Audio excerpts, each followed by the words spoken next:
Study IQ IAS, अब तैयारी हुई अफोर्डेबल। ऐसा कहा जाता है किसी को इतना मत डराओ कि डर खत्म हो जाए और फिर वो आप ही के पीछे आए, आप ही के पास आए और कुछ ऐसा करे जो आपके लिए नुकसानदायक हो। Ladies and gentleman, boys and girls, मैं हूं आपका दोस्त, host, educator, mentor Sanghi sir और आप सभी का स्वागत करता हूं स्टडी IQ IAS पर। स्टडी IQ IAS के डिस्क्रिप्शन सेक्शन में हमारे कोर्सेज के लिंक दिए हैं जो कि आप एक्सप्लोर कर सकते हैं। डराने वाला देश अमेरिका, यूएस, और जिन देशों को डराया जाता है उसके ऊपर यूएस कोशिश करता है कि उसकी हेजेमनी हो, उसके ऊपर एक्सेस हो, कंट्रोल हो। जो यूएस बोले वो देश माने। तो ये यूएस की बड़ी पुरानी स्ट्रैटेजी रही है। It has been an old strategy. आप फॉलो कर सकते हैं मुझे इन सारे सोशल मीडिया हैंडल्स पे, स्पेशली टेलीग्राम हैंडल पे, क्योंकि यहां पर ये सारी पीडीएफ जो है ये अपलोड होती है। उसके सिवा आप मुझे इंस्टा और ट्विटर पर भी फॉलो कर सकते हैं। इंस्टा और ट्विटर हैंडल्स जो है इस पे हम काफी अच्छा exam oriented value added content आप तक लेकर आते हैं। तो हाल ही में क्या हुआ? हाल ही में ऐसा हुआ कि एक बलून बड़े साइज का बलून जो कि चाइना का बलून माना गया, वो स्पॉट करा गया यूएस में। यूएस में कहां? Off the coast of Atlantic Ocean के पास, साउथ कैरोलिना में। तो साउथ कैरोलिना में अटलांटिक कोस्ट के पास क्या चीज स्पॉट करी गई? एक बड़ा बलून जिसको कहा गया स्पाई बलून। तो यूएस फाइटर जेट्स ने उस बलून को शूट डाउन कर दिया। शूट डाउन करने के बाद यूएस ने सैंक्शंस इंपोज करे चीन के ऊपर। अब ये सैंक्शंस की क्या कहानी है? What is the story behind sanctions? Sanctions का मतलब यह होता है जब एक देश दूसरे देश को आइसोलेट करने की कोशिश करता है। आइसोलेशन का मतलब क्या है? उसको अलग, लोंडी, आइसोलेट, अलग करने की कोशिश करता है। जैसे मान लीजिए एक बच्चे ने गलती करी, उसे आपने कमरे में बंद कर दिया, बाहर से कुंडी लगा दी। वो आइसोलेटेड है, वो ना किसी से बात कर सकता है, ना कहीं बाहर जा सकता है, ना खाना खा सकता है। कट ऑफ कर दिया आपने उसे। That is called as isolation. तो जब रूस और यूक्रेन की वॉर हुई तो उस टाइम पे नाटो देशों ने, जिसके यूएस हेड माने जाते हैं या अपने आप को एक इनकम्बेंट हेड समझते हैं, उन्होंने यह बोला कि रूस के ऊपर सैंक्शंस इंपोज कर दिया जाए। यानी कि रशिया के साथ अब कोई व्यापार नहीं करेगा। Nobody will trade with Russia, nobody will supply anything to Russia, nobody will buy anything from Russia. यहां तक कि एसेंशियल आइटम्स का ट्रेड भी बंद हो जाता है। जरूरी चीजें, दवाइयां हो गई, खाना पीना हो गया, ऑयल हो गया, सब चीजों का ट्रेड बंद कर दिया जाए। और ऐसा नाटो देशों ने, जिसमें यूरोपियन यूनियन के कितने सारे देश आते हैं और नॉर्थ अमेरिका के देश आते हैं, इन्होंने ये स्ट्रैटेजी अपनाई। फिर इसके बाद यही स्ट्रैटेजी जो है ये इन्होंने चीन के साथ अपनाई, जहां पे सैंक्शंस लगाने की बात करी गई। अब सैंक्शंस लगा के आप क्या करना चाहते हो? आप चाहते हो कि वो कंट्री आइसोलेट हो जाए, अलग हो जाए। ठीक है। अब हुआ क्या कि जिन जिन देशों को आपने आइसोलेट करा वो सारे देश इकट्ठे हो गए। तो आप ये चाहते थे कि रशिया का नुकसान हो, लेकिन क्या हुआ? रशिया और चाइना क्लोज आए, और क्योंकि चाइना की इतनी मैसिव मैन्युफैक्चरिंग कैपेसिटी है, चाइना और ज्यादा ग्रो कर गया। तो वॉशिंगटन डीसी का एक डिसीजन जो है वो रशिया के नेगेटिव में होना चाहिए था, चाइना के नेगेटिव में होना चाहिए था, इन दोनों के अगेंस्ट आना चाहिए था, लेकिन वो चीज उनके फॉर चली गई। एंड चाइना और Beijing benefited out of it, rising China and not declining Russia. रूस डिक्लाइन नहीं करा, लेकिन उसके चलते हुआ क्या क्या? चीन बढ़ गया, poses the biggest threat to America. ये चीज हुई। तो biggest beneficiary of western sanctions, west का मतलब हो गया European Union, North America, against Russia over its invasion of Ukraine has been Beijing, not Kyiv. Ukraine को फायदा नहीं हुआ, चीन को फायदा हुआ। The balloon incident and the sanction side effect should be moving Washington to rethink its policies on sanctions. Sanctions लगाने से कुछ नहीं होता है, लेकिन यूएस की पुरानी आदत है सैंक्शंस लगाने की। जब भी यूएस किसी कंट्री के अगेंस्ट आता है, जब भी यूएस किसी कंट्री के खिलाफ कोई एक्शन लेना चाहता है, यूएस किसी कंट्री को डराना चाहता है, तो सबसे पहला काम जो यूएस करता है वो है सैंक्शंस लगाना। लेकिन अब पिछले 15-20 सालों में यूएस के सैंक्शंस का इफेक्ट ज्यादा नहीं होता। इसका मतलब क्या है? क्या यूएस की पावर कम हो रही है? Is US declining in power? Let's have a look. We are talking about POTUS, President of the United States. President of the United States की एक स्पेसिफिक पावर है, एक हेजेमोनिक पावर है कि हम आज से आपके साथ व्यापार नहीं करेंगे, आपको ग्रांट नहीं देंगे, आपके साथ कुछ नहीं करेंगे। और उस चीज को एज एन अपॉर्चुनिटी देखे वो देश जिसके खिलाफ सैंक्शंस लगे हैं, ऐसा देखा गया है। मतलब यूएस के सैंक्शंस की अब वो पावर नहीं है। With the relative decline of American power, efficacy of sanctions यानी सैंक्शंस का फायदा हैज बीन इरोडिंग, वो खत्म हो रहा है। और ये चीज जो है have long been a favourite foreign policy of US. US की हमेशा से पॉलिसी रही है सैंक्शंस लगा दो, कुछ हुआ सैंक्शंस, फिर कुछ सैंक्शंस। तो American led sanctions against Moscow, जैसा मैंने आपको बताया, रशिया के खिलाफ have had a global impact. और इस ग्लोबल इंपैक्ट के थ्रू दुनिया जो है वो दो हिस्सों में डिवाइड हो गई। एक वो सेट ऑफ कंट्रीज है जिन्होंने सैंक्शंस को माना, जिन्होंने रशिया को आइसोलेट करने की कोशिश करी, और दूसरे वो देश हैं जिन्होंने रशिया के साथ व्यापार करते गए, जैसे कि भारत। बट वह unsuccessful in pushing Russian President Vladimir Putin to the negotiating table. Putin पे कोई फर्क नहीं पड़ा तुम सैंक्शंस लगाओ या मत लगाओ, उससे क्या फर्क पड़ता है? How does it matter? So at the same time they are helping China to advance its military tactics. They are helping China to advance everything that it is already famous for, and in order to reach a certain level. तो चीन का और रूस का जो संबंध है वो यूएस सैंक्शंस के बाद और गहरा हो गया। It has become closer, it has come together. देखिए, ये है जी जिनपिंग, विनी द पू, और ये है रशियन प्रेसिडेंट व्लादिमीर पुतिन। सो रशिया चाइना के जो संबंध है और उनके संबंध किस तरीके से स्ट्रांग हुए हैं और यूएस के सैंक्शंस लगाने का इंपैक्ट क्या हुआ है, इसको फैक्ट्स से सपोर्ट करेंगे। देखिए, फैक्ट्स के साथ, फिगर्स के साथ, तथ्य के साथ पढ़ने का, सपोर्ट करने का मजा ही कुछ और है। सैंक्शंस आपने लगाए ये सोच के कि रशिया की इकोनॉमी क्रैश कर जाएगी, रशिया भीख मांगते हुए आएगा, या उसके पास पैसा नहीं होगा वॉर लड़ने का। क्या यह सच है? क्या उसके पास पैसा खत्म हो गया? आइए देखते हैं। सिर्फ और सिर्फ अगर एक आंकड़ा मैं आपको बताऊं, 2023 जिस साल में हम अभी हैं, अभी का फर्स्ट क्वार्टर यानी कि जनवरी, फरवरी, मार्च, इन 3 महीनों में जो ट्रेड हुआ है रूस और चाइना के बीच में, वो $54 बिलियन का है, $54 बिलियन का है। तो क्या बड़ी बात है? ये जो ट्रेड है ये पिछले साल के कॉरेस्पॉन्डिंग पीरियड यानी Q1 ऑफ 2022 से तकरीबन 38% ज्यादा है, 38.7% more than the same period in 2022। It is almost $54 billion.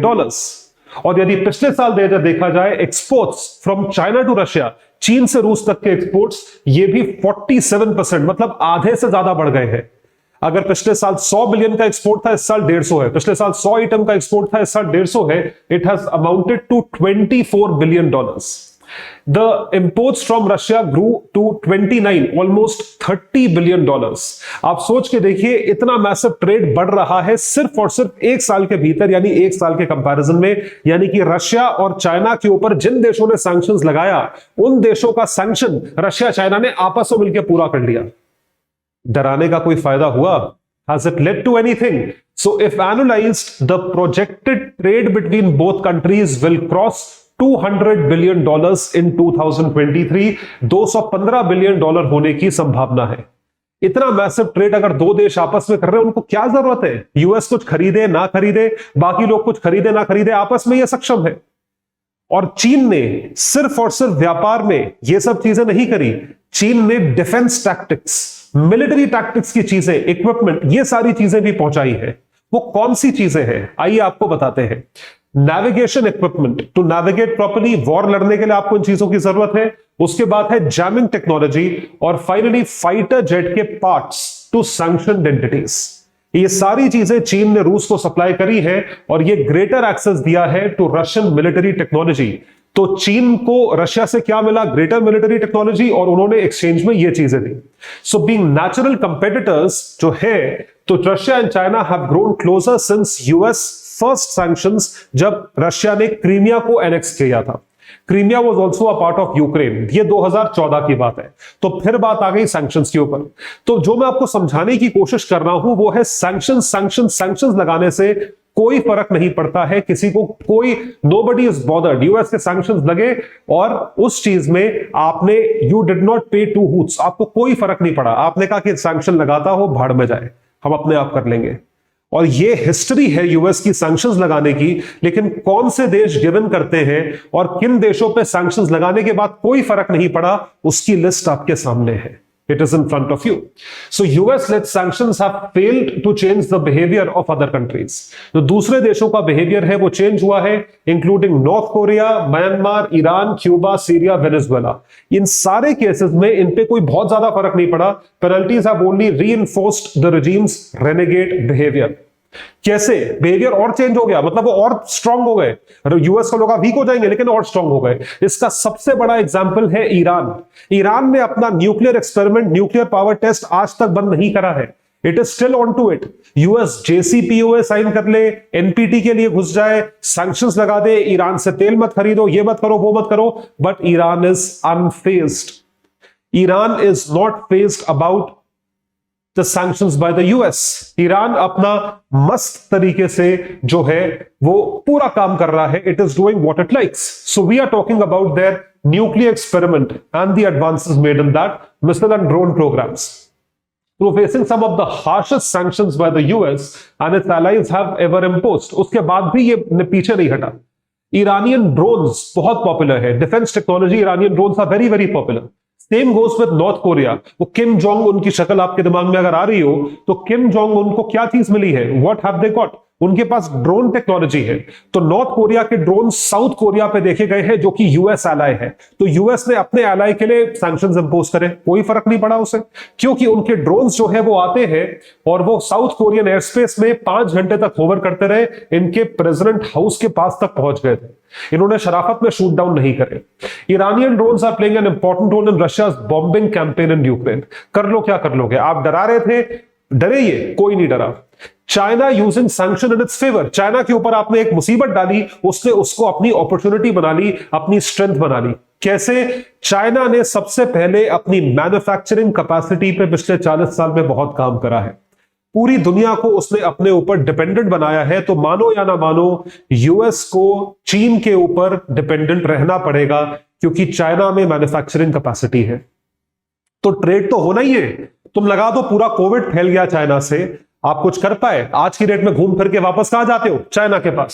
So US sanctions often help advance Beijing's commercial and strategic interest. China का क्या हुआ? सैंक्शंस लगे तो कमर्शियल इंटरेस्ट, स्ट्रेटेजिक इंटरेस्ट बढ़ गया. जैसे अमेरिका की trade penalties have pushed resource rich Myanmar and Iran closer to China. ये देखिए, एक मतलब दुश्मन का दुश्मन दोस्त होता है. तो China and US are at loggerheads. 36 का आंकड़ा है, दुश्मन है. अब यूएस ने म्यांमार के ऊपर सैंक्शंस लगाए, वो रिसोर्स रिच रीजन है, तो चीन ने अपॉर्चुनिटी देखी, वो पहुंच गया म्यांमार के पास. तो म्यांमार और चीन क्लोजर आ गए. तो यूएस का तो नुकसान हो गया ना. आपने 4 देशों को इकट्ठे मिला दिया.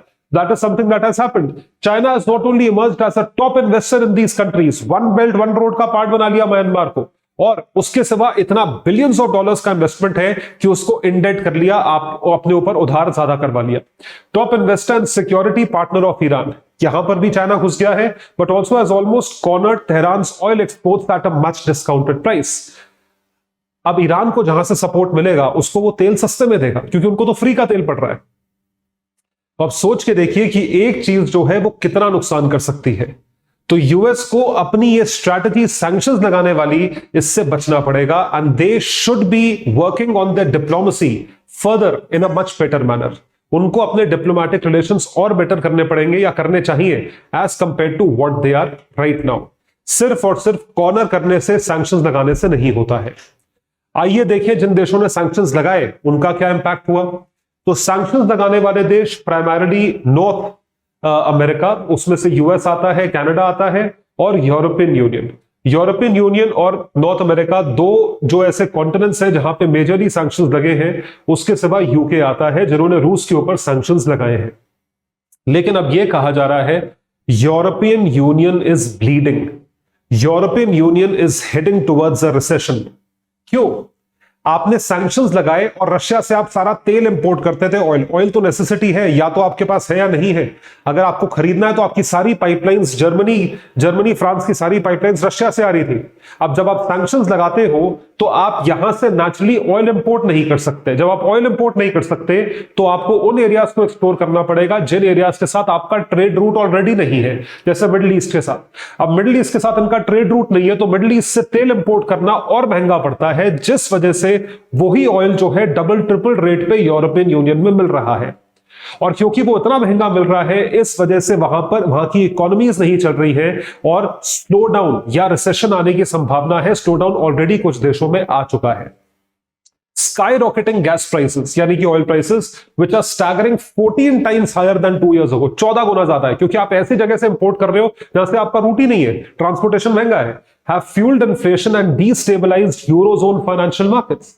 तो यूरोजोन फाइनेंशियल मार्केट्स टूट गए। तो Russian gas has increased the likelihood of a deep recession in European Union. और सिर्फ इतना ही नहीं, जब तक तेल नहीं होगा या सोर्स ऑफ एनर्जी नहीं होगा, तब तक आप बिजली नहीं बना सकते। और अगर बिजली नहीं बना पाओगे तो मैन्युफैक्चरिंग कैसे होगी? So they are heading towards what? वो किस तरफ हेड कर रहे हैं? They are heading towards shifting their manufacturing base from European Union to US, क्योंकि यूएस बहुत सारे बेनिफिट्स देता है यदि मैन्युफैक्चरिंग बेस आप यूएस में करो। यही चीज हो रही है। So some European firms are now considering shifting production to US because उनको बहुत चैलेंजेस फेस करने पड़े मैन्युफैक्चरिंग बेस को। और क्यों करना पड़ रहा है? क्योंकि ये बहुत ज्यादा इनकी पॉलिसी बहुत फ्रेंडली है। फ्यूल चीपर है यानी तेल यूएस में चीप है, टैक्स क्रेडिट्स यानी टैक्स बेनिफिट्स मिलते हैं, मैसिव सब्सिडीज यूएस गवर्नमेंट देती है। तो उनको लगता है कि ये सारी चीजें होनी चाहिए। तो यूरोपियन यूनियन कहता है कि क्या करें, तुम्हारा मॉरल आउटरेज या तुम मोरालिटी दिखा रहे हो कि हम जो है उस तेल को नहीं खरीदेंगे जिस तेल पे रशिया का खून है, या हमारे हाथ पे भी खून लग जाएगा अगर हम वहां से तेल खरीदेंगे या उनका बिजनेस बढ़ाएंगे। उसका फायदा क्या है? तुम्हारी इकोनॉमी तो ब्लीड कर रही है, तुम्हारे मैन्युफैक्चरर्स वहां से चले जाएंगे तो अनएम्प्लॉयमेंट हो जाएगी, वैसी रिसेशन की तरफ हेड कर रहे हो। Are you getting the point? What is happening? So this is something that has led to this kind of a problem. I hope you are able to understand. So इस पूरे के पूरे scenario में where does India come in? Bharat का role कहां पे है ये जानेंगे, लेकिन उससे पहले आपके लिए एक अनाउंसमेंट। स्टडी IQ IAS का बैच शुरू हो चुका है, जिसे कहते हैं P2I बैच। ये बैच 2024 के स्टूडेंट्स के लिए है एक्सक्लूसिव, जो कि पूरी तैयारी करना चाहते हैं प्रीलिम्स से लेके इंटरव्यू तक। तो प्रीलिम्स का और मेंस का कंप्लीट फाउंडेशन कोर्स, जिसे हम कहते हैं GS फाउंडेशन, पूरा सिलेबस प्रीलिम्स का और पूरा सिलेबस मेंस का। और उसके सिवा आपको सक्सेस इन प्रीलिम्स के रूप में हम प्रीलिम्स का क्रैश कोर्स देंगे, जिसे हम SIP कहते हैं, और सक्सेस इन मेंस प्रोग्राम देंगे। और यदि आपका मेंस निकलता है तो आपका इंटरव्यू भी यही इंक्लूडेड है। इसके साथ साथ आपको फुल लेंथ टेस्ट ये भी मिलेंगे प्रीलिम्स के अलग, और मेंस की आंसर राइटिंग प्रैक्टिस जो कि हमारे आंसर राइटिंग टीम द्वारा चेक करा जाएगा। मेंटर्स की सुविधा टीचर्स के सिवा आप लोगों के लिए अवेलेबल है, तैयारी के साथ भी, तैयारी के बाद भी, एग्जामिनेशन तक। और ये सारी चीजें एक बहुत ही अफोर्डेबल प्राइस पे आपके लिए अवेलेबल है अगर आप मेरा कोड यूज करें, जो कि है Sanghi life. Sanghi life code के जरिए आप ये सारी फैसिलिटीज पा सकते हैं सिर्फ और सिर्फ 30,000 रुपीज में, एक ऐसे मार्केट में जहां पे लाखों रुपए की फीस ली जाती है। तो बैच का नाम है P2I। डिस्क्रिप्शन में जो लिंक दिया है उसमें सारी चीजें स्टेटेड है। आप सब्सक्राइब करें, कोड एक ही यूज करना है, सांघी लाइफ। ध्यान रखिए, बैच हैज ऑलरेडी स्टार्टेड। अब आपकी 1 या 2 क्लासेस ही हुई हैं, तो यदि आप 2024 के एस्पिरेंट हैं तो इस बैच को जरूर सब्सक्राइब करें। तो जैसा मैंने आपको बताया, भारत का रोल कहां आता है? Where does India step in? India and Russia. Russia के ऊपर सैंक्शंस लगने के बाद भारत ने अपने संबंध रूस के साथ और गहरे कर लिए हैं। तो जैसा आप देख सकते हैं इस फोटो में, मोदी जी हैं और प्यूटन है। So India has solidified ties with Moscow, and now it has explicitly stated that our ties are unbreakable and unshakable. उनको कोई हिला नहीं सकता, उनको कोई तोड़ नहीं सकता। Friendship is unbreakable. India has never condemned Moscow over Ukraine war. कभी नहीं करा इंडिया ने। क्यों भाई? यूएस का मन है तो हम करें, यूएस का मन नहीं है तो ना करें। Who are you? Who the hell are you? अप्रैल के महीने में जयशंकर साहब is the original gangster, the OG। So what did he do? He met the US counterpart.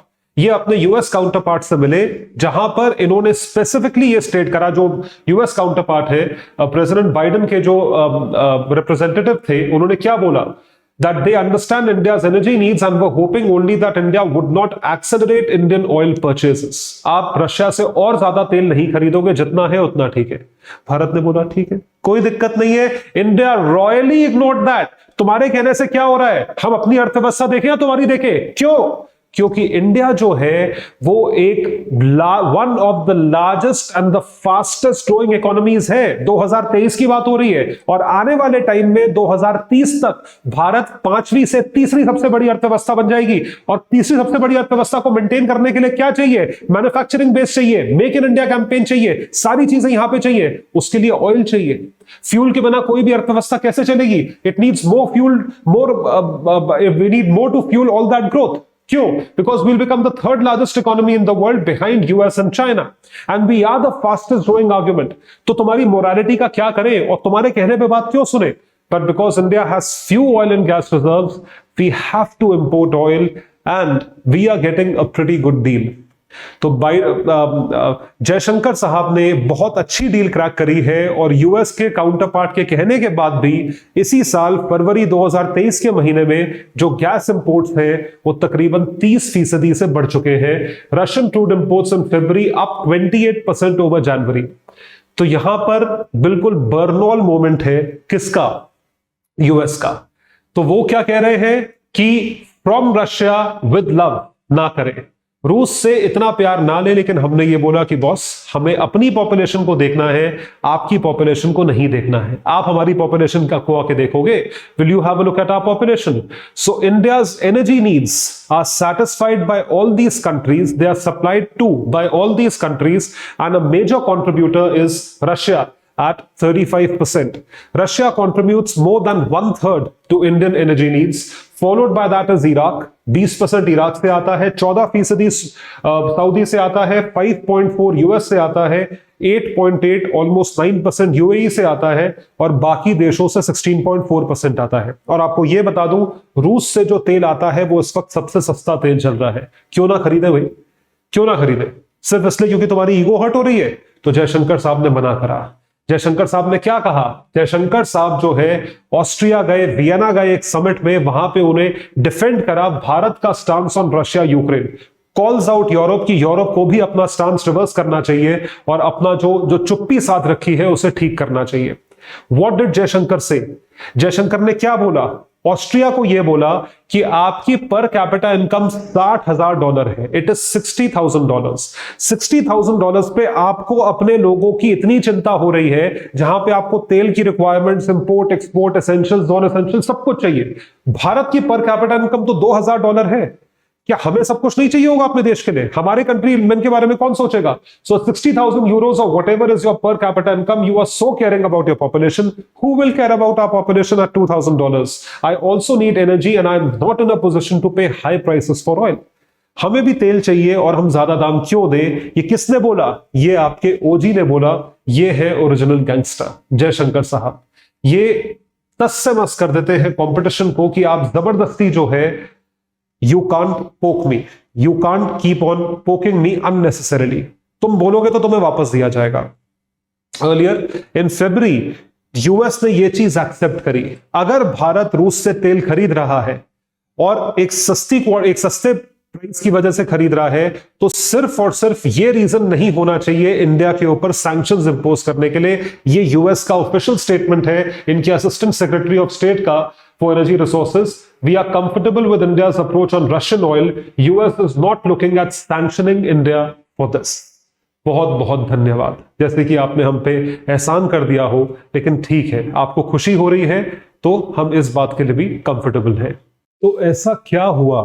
What has happened कि यूएस के जो सेक्रेटरी ऑफ स्टेट है उन्होंने ये डिसीजन दिया? ऐसा क्या हुआ? क्या यूएस इतना शरीफ है? हाँ, आइए आपको एक स्पेसिफिक ग्राफिक के थ्रू, फ्लो चार्ट के थ्रू ये चीज दिखाते हैं। सो रशिया जो है वो क्या कर रहा है? वो भारत को ऑयल सप्लाई करता है, it supplies oil to India. India के पास जो ऑयल आता है, इंडिया इस ऑयल को रिफाइन करता है। इट रिफाइंस दिस ऑयल, और रिफाइंड ऑयल को, क्रूड से रिफाइंड तेल, कच्चे तेल को जो है रिफाइंड तेल में कन्वर्ट करके वो वेस्ट में एक्सपोर्ट करता है। It exports it to the western countries. Guess what, कौन से देश की बात हो रही है यहां पे? Which country are we talking about? Yes, you got that right. हम एक्सपोर्ट कर रहे हैं यूएसए को। तो यूएसए जो है एक तरीके से रशियन ऑयल ही कंज्यूम कर रहा है, लेकिन वो डायरेक्टली कंज्यूम नहीं कर सकता है क्योंकि यूएस ने ही इनके ऊपर सैंक्शंस लगाए हैं। अब क्योंकि यूएस ने इनके ऊपर सैंक्शंस लगाए हैं तो यूएस डायरेक्टली इनके साथ इन्वॉल्व नहीं हो सकता, तो इनडायरेक्टली यूएस कैसे इन्वॉल्व हो रहा है?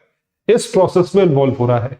कोई दूध का धुला है यूएस, इस तरीके से जो है वो गिवन कर जाएगा कि इंडिया तेल खरीद रहा है, ठीक है, we are comfortable, we will not impose sanctions. US कोई शरीफ नहीं है। देखिए जी क्या चीज है, then India refines the same Russian oil and exports that onward to the US and Europe. So the West gets Russian oil. West को Russian तेल ही मिल रहा है, लेकिन भारत से मिल रहा है, रशिया से डायरेक्टली नहीं मिल रहा, क्योंकि उन्होंने जो है सैंक्शंस इंपोज करे हैं, something west cannot do because of sanctions, और ये चीज इनडायरेक्टली कर रहे हैं। तो किसके सामने ढोंग कर रहे हो? ये दोगलापना नहीं है तो क्या है? समझे आप लोग?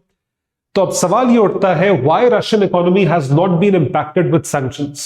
रशियन अर्थव्यवस्था जो है वो सैंक्शंस की वजह से इंपैक्ट क्यों नहीं हुई है? जैसा मैंने आपको बताया, दुश्मन का दुश्मन दोस्त होता है, और फायदे में आजकल सब फायदा देखते हैं, कोई अमेरिका से डरने वाला नहीं है, because the power of America is declining. So when we talk about the global south, कौन से देशों की बात हो रही है? We are talking about the global South, Asia, Africa, Latin America. It has declined to join the anti-Moscow sanctions regime. मना कर दिया, इन्होंने नहीं ज्वाइन करेंगे।